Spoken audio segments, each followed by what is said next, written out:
Once home to an open dump site, Legazpi City faced major risks from persistent organic pollutants, or POPs, particularly the releases of dioxin and furan emissions coming from agricultural burning and municipal solid waste, harming the environment and public health. Through the Philippine Integrated Persistent Organic Pollutants, or IPOPs Management Project, the city found a path toward safer waste management and environmental protection. Funded by the Global Environment Facility and the World Bank, and implemented by the Department of Environment and Natural Resources through its Environmental Management Bureau from 2011 to 2017, the project aimed to assist the Philippines in minimizing the risk of human and environmental exposure to POPs. Under component number 2, reduction of releases of unintentionally produced POPs, Legazpi City was the lone partner local government unit to be awarded grant support in Best Available Techniques and Best Environmental Practices demonstration for the solid waste sector. This resulted in the proper closure of the 2-hectare open dump site in Barangay Bangkerohan following the procedures prescribed by DENR DAO No. 9, Series of 2006.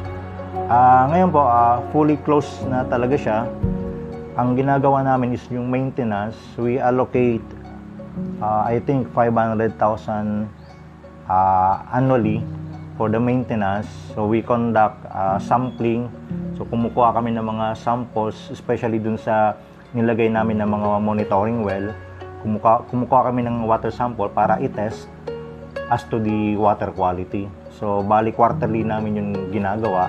The soil is now covered with vegetation, and underneath it is the 0.45-meter final cover and another 0.15-meter grading layer.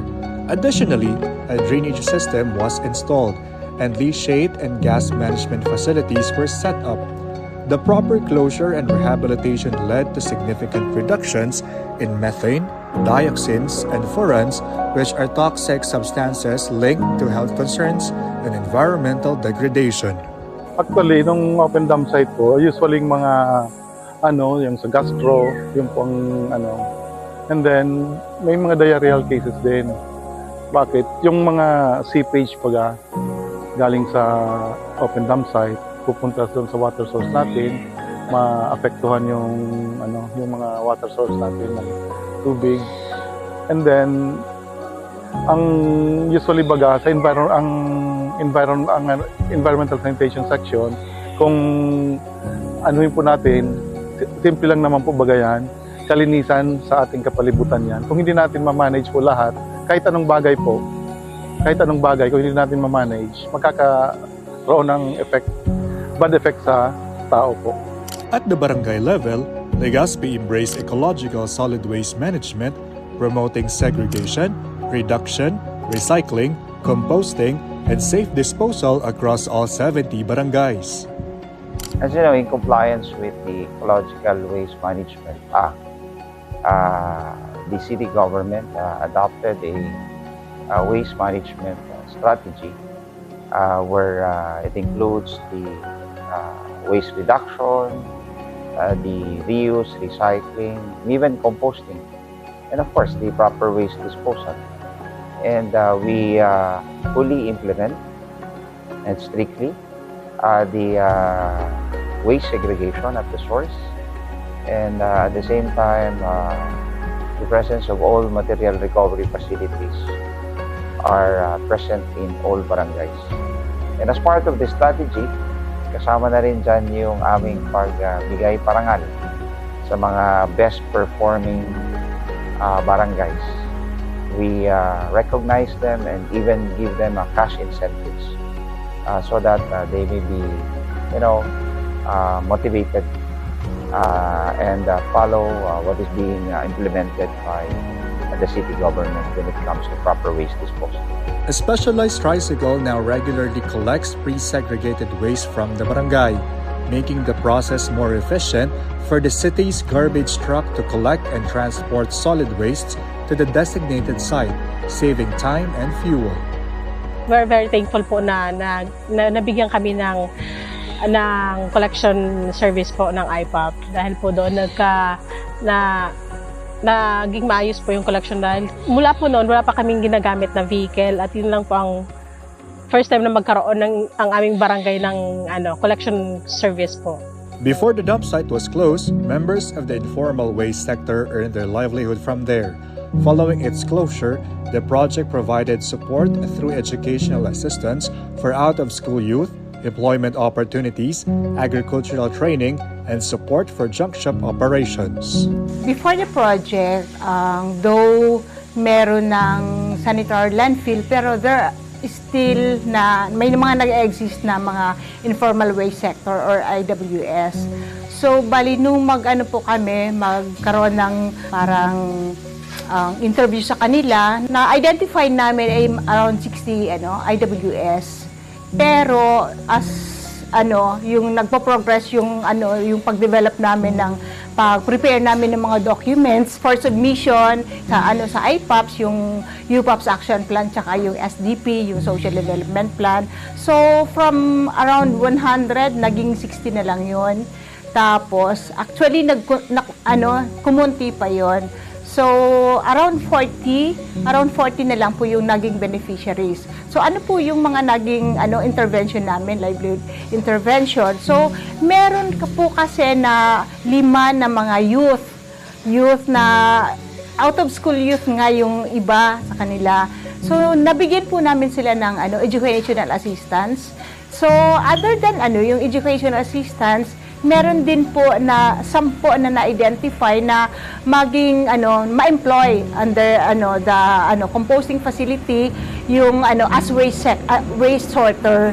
Then meron din po yung 2 na nag-engage into junk shop kasi nakita nila na with recyclable materials malaki yung nakukuha nilang nabigyan sila ng opportunity na makapag-establish ng junk shop business and natulungan sila para makapag-aral yung mga anak nila. Tapos yung iba pa nag-engage sila into crop production or agricultural production. Kapartner po namin ang City Agriculture Office. Sila po yung nagbigay ng mga trainings.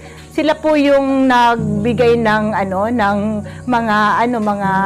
mga inputs, farm inputs such as mga seeds, fertilizers and chemicals. Dati po akong nangangalakal nung open pa po yung dump site dito. Simula po nung natulungan ako ng project na kapag tapos po ako ng Don Bosco, vocational po, kapag trabaho po ako sa Manila. Dati po akong scavenger po dito at tapos nung para pong closure na po itong basurahan, kami po yung napili ng IPAPS na binigyan ng employment po na dito magtatrabaho sa loob ng OCNR. Dati po ako digdiong nagkakalakal. Ngunyan po na may project na digdio, tigtawan po kaming abono, saka pang-spray, saka po binhi.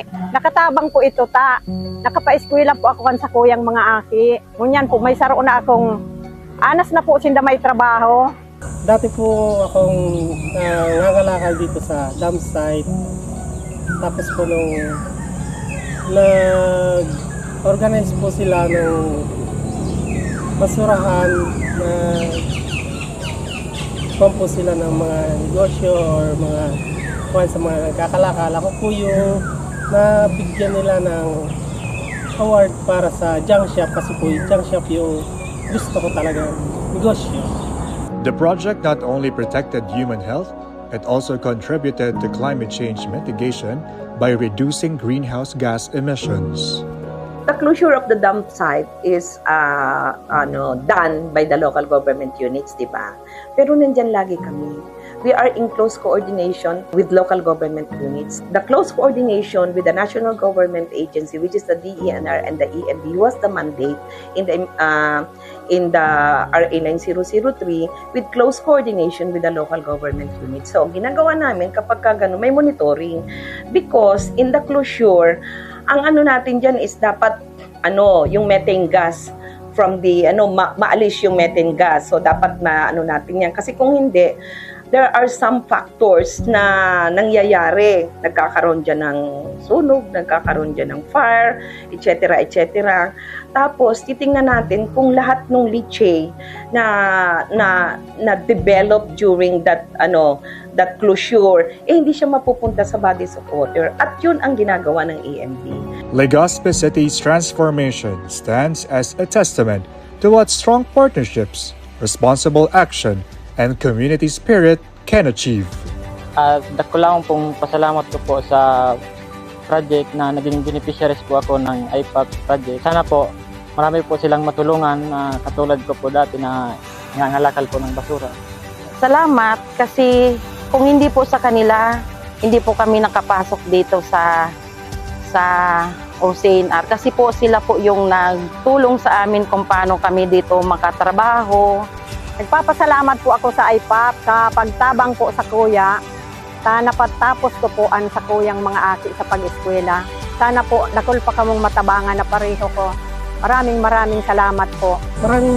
Nagpapasalamat po ako sa IPAP sa mga tulong nila sa akin, pag-seminar, tapos kung paano ako mag-improve, kung paano ko improve ang sarili ko para sa aking negosyo.